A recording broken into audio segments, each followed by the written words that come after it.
Welcome everyone. In this session, let us see how to protect the thyristor against rate of change of current and rate of change of voltage. First, we'll see how to protect thyristors against di by dt. So when we apply the supply to the thyristor will be forward biased provided anode voltage is positive with respect to cathode terminal, and the thyristor will conduct on applying a gate pulse.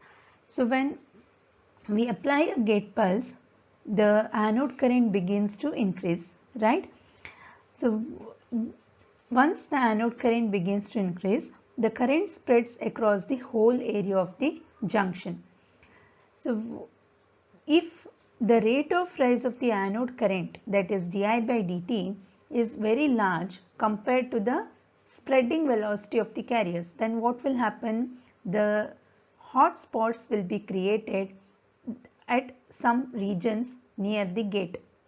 So that is due to the high current density.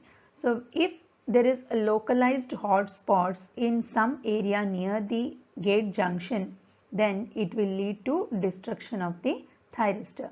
So therefore, the rate of rise of anode current at the time of turn on must be kept below the specified limiting value. So the value of di by dt can be maintained below the acceptable limit by using a small inductor, which is nothing but you call it as a series snubber. Okay, you can observe here the inductor Ls. So this inductor Ls will protect the thyristor against the rate of rise of the anode current. And if you see here, if we neglect this part of the circuit, it is nothing but a thyristor which is connected in series with the load, and in order to limit the rate of change of current, we have a series inductor. So whenever the thyristor is off, the diode is going to conduct. Okay, the current di by dt, the rate of change of current is limited only by the inductor. So what we can do is we will write the voltage across the inductor, which is Vs, okay, is equal to Ls di by dt, or di by dt is equal to Vs by Ls, where Ls is the series inductance including the stray inductance. Next, coming to how to protect the thyristor against dV by dt. So to protect the circuit against dV by dt, see, if we have a thyristor which is directly connected to the switch, when the switch is on, high voltage, that is a step voltage, might appear across the thyristor, which might be very high enough sometimes such that it damages the thyristor. So in order to prevent that, we connect a capacitor across the thyristor. It is basically called as a snubber. So what it does is, once the switch is closed, the capacitor gets fully charged and then the thyristor gets turned on slowly. So when the thyristor turns on, the capacitor starts discharging. Okay, so when the switch is on, first the capacitor gets charged, the thyristor will turn on. So once the thyristor turns on, the capacitor starts to discharge. So the capacitor discharges through the thyristor itself, is it not? It doesn't have any other path.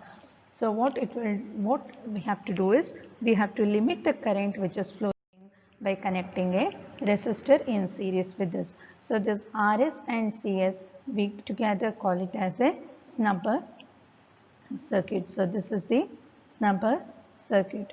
So the current, you can see through the current which is flowing through the thyristor is exponentially increasing. So we can write it by the expression 1 minus e to the power minus t by tau. So if we take t equal to tau, then what are we going to get? It is 1 minus e raised to minus 1. E raised to minus 1 is something around 0.368. So if we take 1 minus 0.368, we get it as 0.632 times the supply voltage, which is Vs. So if we want to have a discharging, now your discharging is limited by Rs and Cs. So if we want to have the discharging time to be different, then what we have to do is, in addition, this Rs we have to split into two. That is R1 and we have to split into two, that is R1 and R2. So this R1, through R1 the current flows only in one direction, okay, and this, whenever this diode conducts, resistor will act as a short. So the discharging time can be limited by, charging time is limited by R1 and Cs, the discharging time is limited by R1 plus R2. So we can write the discharging current as the discharging current, we write it as ITD. This ITD is equal to Vs divided by R1 plus R2. And the value of the resistance Rs, we can write it as the supply voltage divided by the current. And the dV by dt, we can write it as 0.632 Vs by tau. So where tau is Rs into Cs. Tau is Rs into Cs. The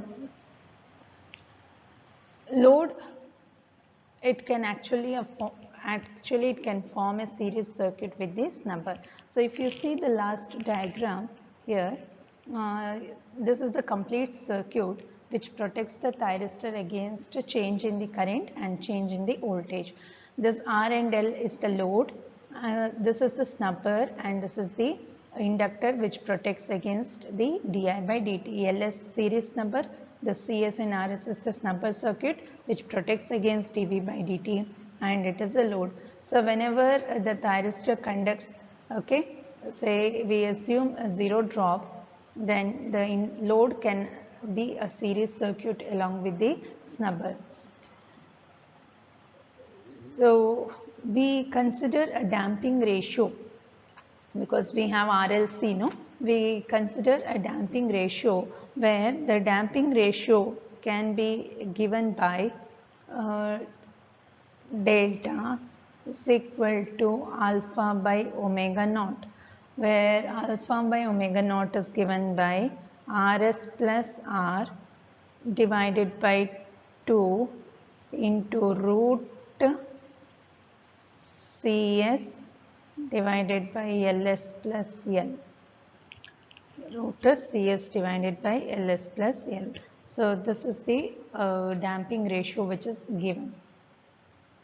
So to limit the peak voltage overshoot applied across the thyristor, the damping ratio, it should be in the range 0.5 to 1. Okay, that we have to decide. So once we decide the damping ratio, we can find the value of the snubber, that is Rs and Cs. So the snubber which is used, it can be used for the protection of dV by dt, as well as it can suppress the transient voltage due to reverse recovery time. So that Rs and Cs serves both the functions. So this is all about di by dt and dV by dt protection of thyristors.